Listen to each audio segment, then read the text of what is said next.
भूपेंद्र, आपसे मैं जानना चाहूंगा क्योंकि जब भी चुनाव नजदीक आते हैं तो चुनाव प्रचार शुरू हो जाता है। यानी चुनाव प्रचार मतलब मैसेज। कौन सी ऐसी पार्टी है जो अपना मैसेज कन्वे करने में कामयाब हो रही है? बीजेपी, आम आदमी पार्टी, कांग्रेस? क्योंकि पिछले 27 सालों से बीजेपी का एक छत्र राज वहां पे रहा है। एक मैसेज तो यह है कि बीजेपी को वहां पे कोई नहीं हरा सकता, लेकिन आम आदमी पार्टी और कांग्रेस, इन दोनों में कौन बेहतर आपको लग रहा है कि वो जनता के दिल तक पहुंच रहे हैं?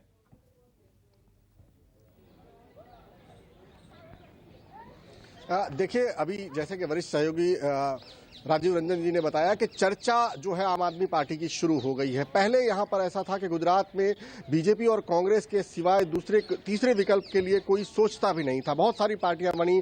शंकर सिंह वाघेला ने अपनी लोकतांत्रिक जनशक्ति पार्टी बनाई, केशुभाई ने गुजरात परिवर्तन पार्टी बनाई थी, और भी कई ऐसी पार्टियां बनी। छोटी छोटी और पार्टियां भी हैं, बीटीपी है, एनसीपी भी है, समाजवादी भी पार्टी यहां पर लग रही है, ओवैसी भी अपनी पूरी यहां पर ताकत लगा रहे हैं। लेकिन जितनी चर्चा आम आदमी पार्टी की हो रही है एक विकल्प के तौर पर, जो अब तक कांग्रेस की जगह थी वो जगह एक तरह से कहीं ना कहीं ओवरटेक करते हुए आम आदमी पार्टी दिखाई दे रही है। तो चर्चा जरूर आम आदमी पार्टी की है, लेकिन साथ साथ मैं बता दूं कि बाकी की पार्टियां जो है वो भी पूरी तरह से एक्शन मोड में आ चुकी हैं। आम आदमी पार्टी ने बहुत पहले से ही सोची समझी रणनीति के तहत 2 महीने पहले से ही अपना प्रचार जो है वो शुरू कर दिया था।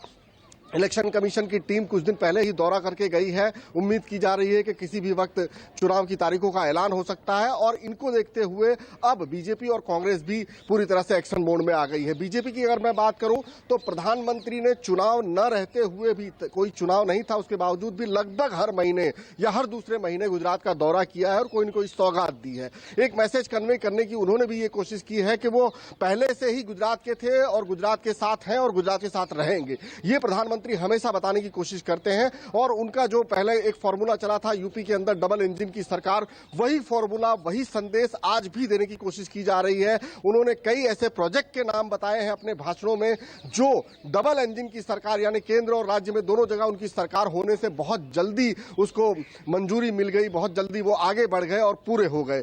अभी अंबाजी में उन्होंने एक भाषण किया था जहां पर उन्होंने ये कहा था कि अंबाजी जो एक तीर्थ कॉरिडोर वो बनाना चाहते थे, 100 सालों तक उसकी फाइलें अटकी पड़ी रही, लेकिन जैसे ही केंद्र में उनकी सरकार आई, रेल प्रोजेक्ट को मंजूरी मिल गई, वहां तक रेल की कनेक्टिविटी जो है अब होने जा रही है, और बाकी की तमाम चीजें भी इसी तरह से आगे बढ़ रही हैं। नर्मदा प्रोजेक्ट को लेकर वो हमेशा बोलते रहते हैं कि उसकी ऊंचाई को लेकर जिस तरह से अड़चने आती थी, वो अड़चने केंद्र में बीजेपी की सत्ता आने के बाद में, प्रधानमंत्री नरेंद्र मोदी के पहुंचने के बाद में दूर हो गई।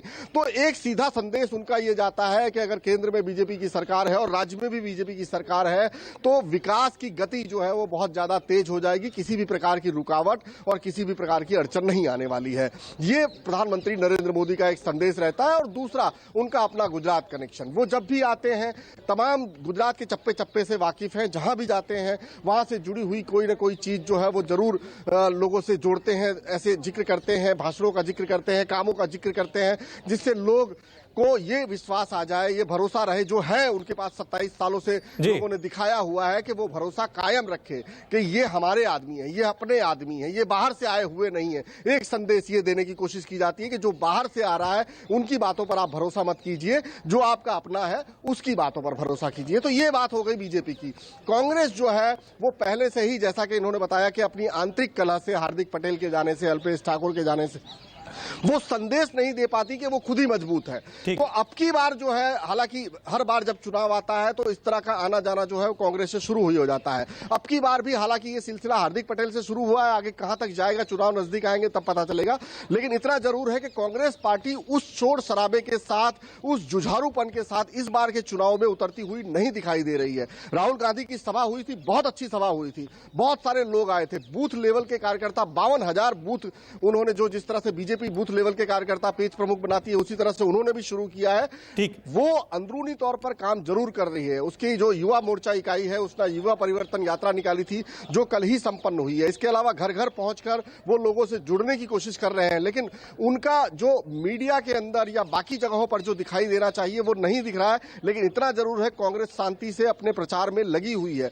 वो बिल्कुल भी ऐसा नहीं है कि चुपचाप बैठकर तमाशा देख रही है। बिल्कुल बिल्कुल, वो नजर भी आ रहा है, वो हमें ग्राउंड रिपोर्ट में भूपेंद्र नजर भी आ रहा है साफ तौर से कि कांग्रेस कहीं ना कहीं इन चुनावों में सरेंडर मोड में पता नहीं क्यों नजर आ रही है।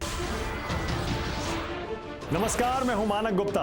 अगर आपको हमारा ये वीडियो पसंद आया हो तो इसे लाइक और शेयर जरूर करें और हां, हमें सब्सक्राइब और फॉलो करना ना भूलें ताकि आप देश और दुनिया की कोई खबर मिस ना करें। तो जुड़े रहिए हमारे साथ और देखते रहिए न्यूज़ 24।